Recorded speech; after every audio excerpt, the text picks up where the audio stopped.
पत्रकारों के उत्पीड़न के खिलाफ शामली कलेक्ट्रेट में सांकेतिक धरना प्रदर्शन। थाना भवन में एक हत्या के मामले में पत्रकार फरमान की फर्जी नामजदगी व कांधला में फुरकान जंग के खिलाफ दर्ज एनसीआर के विरुद्ध पत्रकारों व कई सामाजिक संगठनों ने मिलकर उठाई आवाज। थाना भवन कस्बे में करीब 3 माह पहले महिला के ऑपरेशन के दौरान पेट में तौलिया रह गया था।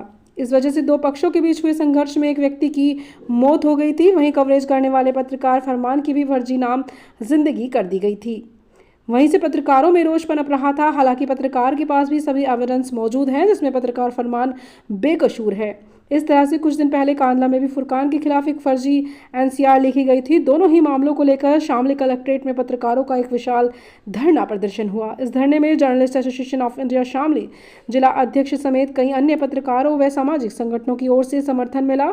बाद में शामली जिलाधिकारी के नाम 13 सूत्रीय एक मांग पत्र अपर जिलाधिकारी संतोष कुमार को दिया गया। हालांकि संतोष कुमार ने पत्रकारों को पूरी तरह से आश्वस्त करने की बात कही।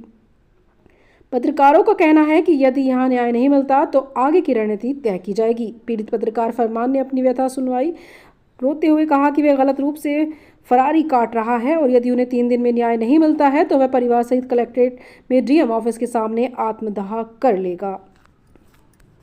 शामली से ब्यूरो चीफ शामली। आरती शर्मा जी का भी बहुत बहुत हार्दिक अभिनंदन।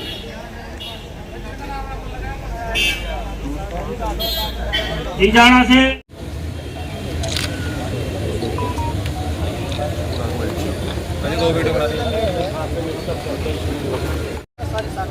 इसके फोन में है, वो फोन आज तक थाने में जमा है। थाने में छोड़ दिया, चलो 45 रुपये दिया। हमने कहा जी पत्रकारों 40-45 का फोन आता है, वहाँ से आप ले जाओ और व्यवसाय है तो आप कुछ हमें भी देना, हमारी बेगुनाही के सबूत भी दे महीने आप ताकि खादी और पत्रकारिता कहीं ना कहीं कलंकित हुए साथियों, ये मुझे कहने में कोई संकोच नहीं है। जहां खादी की बात हो या पत्रकारिता की बात हो और समाज के लोग अगर जो उसे दूसरे नाम से नवाजे तो धिक्कार है उन नेताओं पर, उन पत्रकारों पर जिनके ऊपर समाज उंगली उठाए। सच को सच कहना, झूठ को झूठ कहना, यह सच्ची पत्रकारिता है। नेता के भी काम वही है। पिछड़े के, दलित के, पीड़ित के साथ अगर जो अपना कंधे से कंधा मिलाकर चले, उनकी आवाज को बुलंद करे, तो नेता का यह कर्तव्य है साथियों। लेकिन नेतागिरी भी आज पैसे की हो गई और पत्रकारिता भी आज पैसे की हो गई है। मुझे कहने में कोई संकोच नहीं है साथियों। दुर्भाग्य की बात है। आपके संघर्ष में आपके साथ हैं और जिला प्रशासन से मांग करते हैं, जो पत्रकार साथियों की मांग है, उन पे गहनता से जांच कराकर सच को सच और झूठ को झूठ साबित करने का काम करें। जो साथी आज पत्रकार धरने को देने कर मजबूर हुए हैं वो भारत माता की, भारत माता की। पत्रकार एकता, पत्रकार एकता। साथियों, यहाँ शामली कलेक्ट्रेट में धरना स्थल पर मौजूद मेरे पत्रकार साथी, हमारे बच्चे भी हैं, हमारे बड़े भाई भी हैं, छोटे भी हैं। मैं अपनी ओर से सभी का सम्मान करता हूं और बड़े दुर्भाग्य की बात है कि आज पत्रकारों को ही अपने हकों की लड़ाई के लिए यहाँ बैठना पड़ रहा है। एक पत्रकार जिसके बारे में हालांकि हमारे सभी साथी कह चुके हैं कि जिसके लिए पत्रकार रात दिन खड़ा रहता है, प्रशासन के साथ कंधे से कंधा मिलाकर चलता है, जनता के बीच में 24 घंटे रहने वाला पत्रकार, अफसोस की बात यही है कि आज उसे अपने हकों की लड़ाई के लिए यहाँ बैठना पड़ रहा है। ये सिस्टम, ये जिला प्रशासन, इसमें काफी कुछ ऐसे अधिकारी भी यहाँ मौजूद हैं जो अपनी इच्छाओं का खेल खेलते हैं और गलत तरीके से पत्रकारों का दमन करना चाहते हैं। तो मैं ऐसे उन तमाम अधिकारियों को बता देना चाहता हूं कि ऐसा नहीं होगा। यदि पत्रकारों को दमन करके उसके बावजूद भी वे गलत तरीके से पत्रकारों का दमन करेंगे तो ये बिल्कुल बर्दाश्त नहीं होगा। हमारे पत्रकार साथी कंधे से कंधा मिलाकर डटकर उनका मुकाबला करेंगे। और मैं अपने संगठन जर्नलिस्ट एसोसिएशन की इंडिया के ओर से अपना शामली के ओर से अपना आश्वस्त करना चाहता हूं कि हम सब उनके 24 घंटे साथ हैं। धरना आज चले या कल तक चले या जब तक चले, 24 घंटे हम साथ हैं, साथ रहेंगे। पत्रकार का उत्पीड़न बिल्कुल भी बर्दाश्त नहीं किया जाएगा।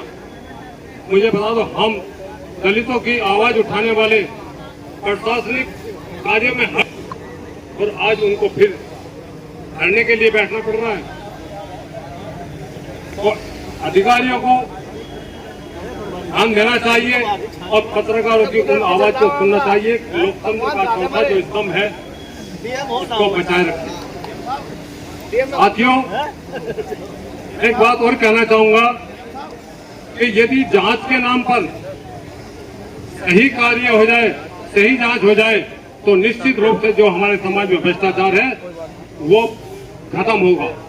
हालांकि पूरी तरह भ्रष्टाचार ना तो आज तक खत्म हुआ ना हो सकता, मगर यदि अधिकारी चाहे तो बिल्कुल भ्रष्टाचार नहीं हो सकता है। इसके लिए हमें अपने आप को तैयार करना होगा, पर यह नहीं पत्रकार अपना सम्मान खोकर इस कार्य को करने देंगे। पत्रकार बिल्कुल इस अन्याय के खिलाफ हैं। पत्रकार का किसी भी तरीके से दमन बर्दाश्त नहीं होगा। और थाना भवन में जिस तरह से फरमान भाई के खिलाफ और कैराना में कांधा में फुरकान भाई के खिलाफ हुआ था, तो ये चीजें बिल्कुल गलत हैं। और मैं जर्नलिस्ट एसोसिएशन की ओर से मांग करना चाहता हूं कि यदि पत्रकार पर कोई मामला बनता है तो जिले में उसके लिए एक SIT बनाई जाए और उसकी जांच पड़ताल करने के बाद में जो कुछ कार्रवाई बनती हो उसकी की जाए। यदि मेरे पत्रकार साथी इसी बात से इस बात को स्वीकार करते हो तो कृपया ताली बजाकर समर्थन करें, नहीं तो अनावश्यक किसी भी पत्रकार का उत्पीड़न न किया जाए। मैं फिर से अपनी ओर से और अपने संगठन की ओर से अपने सभी पत्रकार साथियों को विश्वास दिलाना चाहता हूं कि हम हर वक्त पत्रकारों के साथ कंधे से कंधा मिलाकर काम करेंगे, हर वक्त उनके साथ हैं। जय हिंद, जय भारत। और मैं आपको बताना चाहूंगी, युवा एक्ति सेवी समिति संगठन से मैं बहुत सारे काम तो जरूर करूंगी, लेकिन अगर हमारे साथ कोई भी गलत करेगा तो मिलके मैं उनका डट के मुकाबला करूंगी। जय भारत माता की जय। युवा एक्ति समिति संगठन जिंदाबाद। Okay, thank you. कलेक्ट्रेट पहुंचे थे, पत्रकारों के साथ धरना भी दिया आपने, क्या मामला था? जनपद भर के कई पत्रकारों से संबंधित विषय थे। कुछ विषय सार्वजनिक थे, सामूहिक थे। पत्रकारों का लगातार जनपद भर से ऐसी चीज़ें आती हैं जब खबर के दौरान पत्रकार खबर कवरेज करता है, उनके साथ दुर्व्यवहार होता है, गलत व्यवहार होता है। कई लोगों के खिलाफ तहरीर दी जाती है, झूठे षड्यंत्र में फंसाया जाता है। कुछ भूमाफिया टाइप के लोग हैं, कुछ भ्रष्टाचार में लिप्त लोग हैं। वो लोग नहीं चाहते कि पत्रकार गरीब आदमियों की पीड़ा को उजागर करे और आवाज़ बुलंद करे। वहीं स्वास्थ्य विभाग की लापरवाही के चलते जिस तरह से पत्रकारों के खिलाफ मुकदमा दर्ज करने का काम किया गया, मुकदमा दर्ज करने के लिए कई झूठे प्रार्थना पत्र दिए गए। एक हमारे फरमान पत्रकार थाना भवन से है, हत्या जैसे मामले में उसके भाई और उसे झूठी नामजदगी की गई। कई माह बीत चुके हैं, आश्वासन मिला, सभी साक्ष्य मौजूद हैं, उसके बावजूद कोई कार्रवाई नहीं हुई। उसके विरोध में और उन्हें न्याय दिलाने के लिए यह एक धरना था। वहीं कांधला में फुरकान जंग है, उनके खिलाफ भी कोई NCR दर्ज कर रखी है, लेकिन कई माह हुए उसके बाद कोई उसमें जो है आज तक जो है कार्रवाई नहीं हुई। उसका जांच के नाम पर खानापूर्ति की जा रही है। जांच के नाम पर जो पत्रकारों का उत्पीड़न किया जा रहा है, यह परिपाटी पूरे जनपद में बंद हो। इससे संबंधित 13 सूत्रीय मांगों से संबंधित एक ज्ञापन हमने जिलाधिकारी को सौंपा है, जिनमें विभिन्न मांगे रखी गई हैं। उन मांगों पर विचार करने के लिए जिला प्रशासन ने कह दिया है। अगर हमारी मांगे नहीं पूरी होती, जल्द न्याय नहीं मिलता, इसके बाद आगे की रणनीति तैयार करके पत्रकार साथियों के अनुसार जो भी अगला कदम होगा उसे करेंगे और यहाँ से लेकर लखनऊ तक पत्रकारों की लड़ाई लड़ने का काम करेंगे।